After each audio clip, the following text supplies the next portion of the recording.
Bharatiya Janata party के राष्ट्रीय अध्यक्ष जगत प्रकाश नड्डा जी और गृह मंत्री माननीय अमित शाह जी के साथ समय समय पर वार्ता होती रहती है। आगे पंजाब के चुनाव की दृष्टि से और 5 राज्यों के चुनाव पंजाब सहित, उस संबंध में आगे का रोड मैप क्या रहेगा और किस दृष्टि से चुनाव हो, तो उस दृष्टि से नेतृत्व के साथ वार्ता होती है। स्वाभाविक है, क्योंकि हर पार्टी को चुनाव की दृष्टि से तैयारी करनी होती है। उसी संबंध में पंजाब के नेताओं के साथ वार्ता हुई है। दिनेश जी, जिस तरह इस समय पंजाब कांग्रेस में चल रहा है, कैप्टन अमरिंदर सिंह और सिद्धू के बीच, और मामला उनकी पार्टी हाईकमान तक पहुंच गया है, बीजेपी उसको कैसे देखती है? कांग्रेस के अंदर जो आपस का चल रहा है, ये कांग्रेस की अंदरूनी लड़ाई है और भारतीय जनता पार्टी उसी दृष्टि से उसको देखती है। दुर्भाग्य की बात है कि 4 साल पहले कांग्रेस सत्ता में आई और 4 साल ऐसे ही बिता दिए अपनी लड़ाई में। देखा जाए तो पिछली सरकारों ने जो काम किया, उस काम को और ठप कर दिया। कैप्टन अमरिंदर सिंह जी ने मैनिफेस्टो का जरा भी कोई अक्षर से पालन नहीं किया। नशे के विषय को लेकर के गुटखा फड़ के उन्होंने कसम खा दी और वो सौ खाई थी कि हम नशा मुक्त करेंगे, लेकिन नशा मुक्त नहीं हुआ, भ्रष्टाचार मुक्त नहीं हुआ, भ्रष्टाचार को और जन्म हुआ। जो योजनाएं अकाली भाजपा सरकार के समय प्रारंभ हुई थी, वो भी बंद कर दी थी। तो उस दृष्टि के नाल यदि गंभीरता से तुसी विचार करोगे तो अपनी आपस की लड़ाई विच इन्होंने सारे साल काट दिए।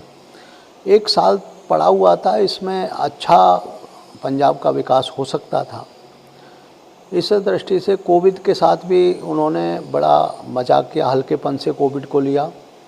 250 मौत 24 घंटे में रोज़ होती रही और जो केंद्र सरकार ने वैक्सीन भेजी, वो भी बीजेपी की वैक्सीन है, इसलिए नहीं लगनी चाहिए। उसको भी कंपनियों को ठेका दे दिया, वो बाद में कोर्ट ने कैंसिल किए। यहाँ तक किया वेंटिलेटर 250-300 के लगभग केंद्र सरकार ने भेजे, वो भी प्राइवेट हॉस्पिटलों को बेच दिए गए। और राशन भेजा, गरीब लोगों को राशन भी नहीं दिया, उसको कांग्रेस वार्ड मेंबर से लेकर के मंत्री तक बेचते रहे, मार्केट में पाया गया। भ्रष्टाचार चरम सीमा पे पहुंच गया।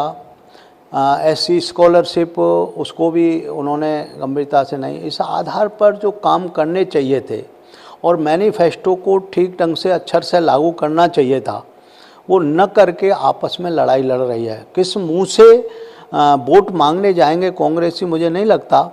और नेता अपने अपने वर्चस्व की लड़ाई लड़ रहे हैं। 3 प्रकार के नेता उसमें, भाजपा ग्रुप है, जाखड़ ग्रुप है, सिद्धू ग्रुप है और एक कैप्टन साहब हैं।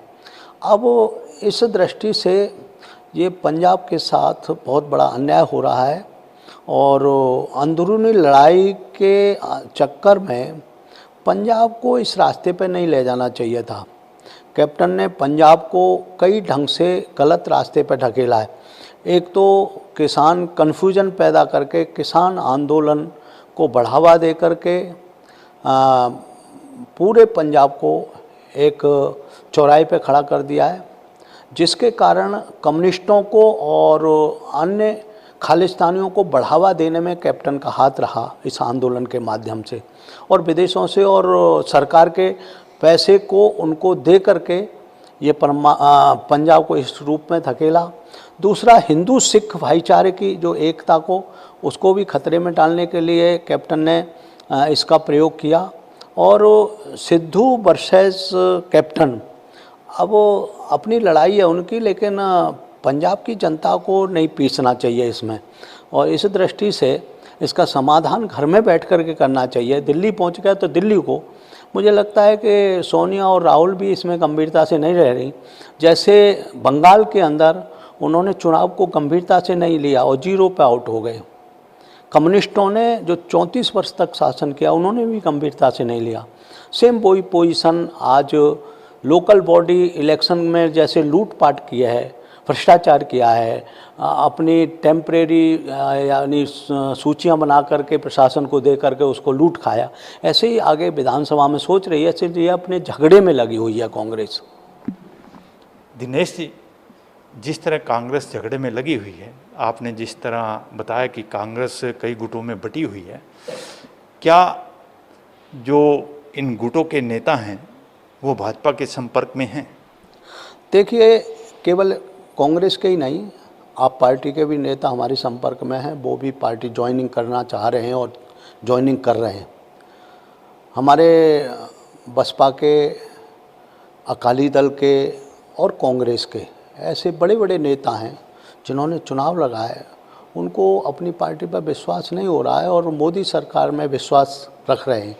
ऐसे बड़ी मात्रा में केसधारी और बिना केसधारी दोनों प्रकार के नेता हमारे संपर्क में हैं और निश्चित रूप से चुनाव तक बहुत बड़ा ऐसा एक संदेश वो देने वाले हैं कि आगे भारतीय जनता पार्टी 117 विधानसभाओं पर लड़के अपनी सरकार पंजाब में बनाएगी, ऐसा लग रहा है मुझे।